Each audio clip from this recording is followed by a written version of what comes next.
ভাঙা হলো ইসকো টাওয়ার, ভাঙা হলো বার্নপুর ইসকো 5টি টাওয়ার। বিদেশি বিশেষজ্ঞের তদারকিতেই ভাঙা হলো এই টাওয়ারগুলি।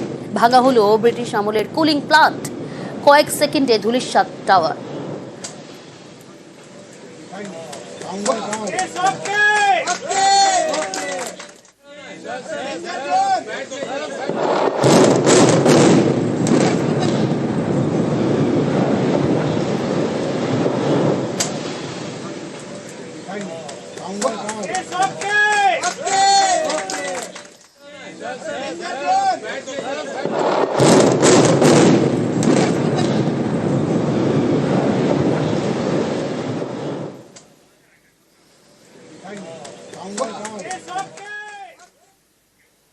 গাইঘাটায় চলল গুলি, গাইঘাটায় বিজেপি কর্মীকে গুলি। বিজেপি কর্মী আশুতোষ বিশ্বাসকে গুলিতে গ্রেপ্তার করা হয়েছে এক ব্যক্তিকে।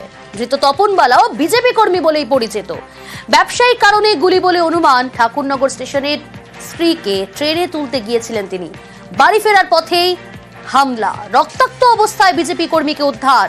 চাঁদপাড়া গ্রামীণ হাসপাতালে চিকিৎসা, অবস্থা আশঙ্কাজনক হওয়ায় তাকে কলকাতায় রেফার করা হয়। ঘটনায় এখনো পর্যন্ত এক বিজেপি কর্মী তপন বালা, তাকে গ্রেফতার করেছে পুলিশ।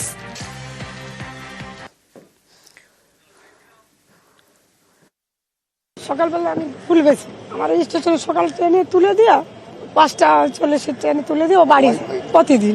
আমরা ঢুকতে ঢুকতে আমার ফোন করছে একজন, ওনার নাম্বার দিয়ে, যে এরকম উনি অ্যাক্সিডেন্ট করছে। উনি একজনের নাম আন্দাজে বলছে, আনি করছে, স্বামীদের নাম বলছে, সেও ভুল গেছে। উনি একটাই কথা বলছে যে বাড়ির থেকে ওনার পিছনে একটা বাইক আসছে, তখন চট করে দাঁড়িয়ে উনি পিছন ফিরে দেখছে। যেই উনি ফেরছে নামে তখনই ওনাকে নাকি তাকে বোমা মারছে। বিজেপির সাথে ওরা তৃণমূল করে। উনি গেছিল জেঠিমাকে এগিয়ে দিতে, ফুল নিয়ে যায় সেকেন্ড ট্রেনে, তাই এগিয়ে দিয়ে জ্যাঠা বাড়ির দিকে আসছিল। আসার পথে ওই বকুলতলা ওইখানটা 3 রাস্তার মোড়ে ওইখানটা গুলিটা করেছে। এখনো অবস্থা ভালো নেই, এরকম পরিস্থিতিতে আছে। এখন বারাসাত হসপিটালে রয়েছে। এখন আমরা শুনিনি কেউ শত্রুতা আছে, কিন্তু জেঠু তো নাম বলেছে একজনের, এখন জানি না। উনি পাশ থেকে যাচ্ছিল, ওই নামটাই বলছে। এখন কি হবে জানি না, এবার তদন্ত করে দেখুক কিভাবে কি করা যায়। হ্যাঁ, পুলিশ এসেছিল, এসে চলে গেল ওরা। আমি দেখি রক্ত অবস্থায়, তখন আমি চিল্লানো শুরু করলাম যে কে কোথায় আছিস, তাড়াতাড়ি আয়। তখন লোকজন জড়ো হলো। ওটা 5:50-55 এরকম সাইকেল নিয়ে এসে আমার এই বাড়ির সামনে এখানে এসে পড়ল। শব্দ তো পেয়েছি, সিসি ক্যামেরায় রেকর্ড হয়েছে আওয়াজটা, গুলিরই আওয়াজ। সবাই শোনালাম গুলিরই আওয়াজ মনে হচ্ছে। নিরাপত্তা নেই তো। এই তো আমি সকালে মর্নিং ওয়াক করি, হ্যাঁ, সবাই বলছে আর বেরোবেন না। বকুলতলা বলে একটি জায়গা গাইঘাটা থানার আন্ডারে, সেখানে একটা গুলি চলার ইনসিডেন্ট হয়। আমরা অলরেডি যে আসামি আছে তাকে আমরা অলরেডি অ্যারেস্ট করে নিয়েছি।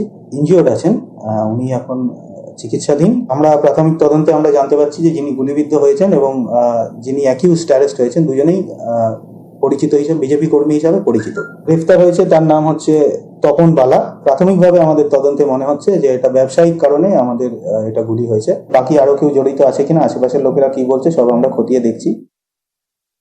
যে আমাদের বিজেপি একজন কর্মী, সে গুলিবিদ্ধ হয়েছে। কেউ বলছে একটা গুলি, কেউ বলছে 2টো গুলি।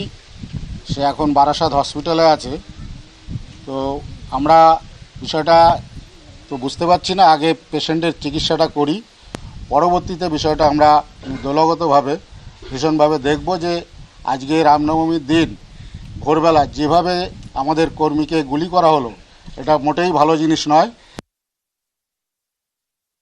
বিজেপি কর্মী হতে পারে, কিন্তু এ বিষয়ে পলিটিক্যাল কোনো ব্যাপার আছে বলে আমার মনে হয় না। আমিও শুনেছি এরকম একজন ফুল বিক্রেতা, তার বউ তাকে স্টেশনে দিয়ে উনি বাড়ি ফিরছিলেন এবং সেখানে কেউ বা কারা ওনার উপর আক্রমণ করা অতর্কিত এবং গুলি চালানোর ঘটনাও আমি শুনেছি। যদিও এখনও আমি কনফার্ম নই যে কি হয়েছে না হয়েছে, তবে ব্যাপারটা খুবই দুঃখজনক। আমি প্রশাসনকে বলবো যে যত তাড়াতাড়ি সম্ভব আসল দোষীকে খুঁজে বের করে শাস্তি দেওয়ার জন্যে